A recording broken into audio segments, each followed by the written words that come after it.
Tupakka. Ei pysty nyt. Äkä pysty. Tää huonovointisen näköinen, oliks sä jossain? No ei, kävin mä ulkona. Joo just. Ja sitten sä olit kotona varmaan koko illan. Joo, no olin mä 3 tuntia siinä alakerran pubissa. Joiks sä jotain? No oli parikymmentä iso. Joo just, tietysti. Entäs sä olit varmaan pubissa koko ajan. Joo, ei kun mä menin suoraan yökerhoon ja tappiin asti. Teet sä teräviin koskenut sitten? No en mä.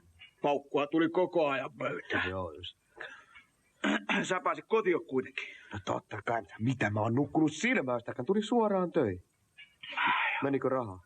No ei itse asiassa. Kaikki. No niin just. Tässä noin niin, sä ajattelisit ideasta, jos lähettäis ottaa yhdet oluet. Nyt on kyllä niin kauhea olo, että ei kyllä. No totta kai. Mihin mennään?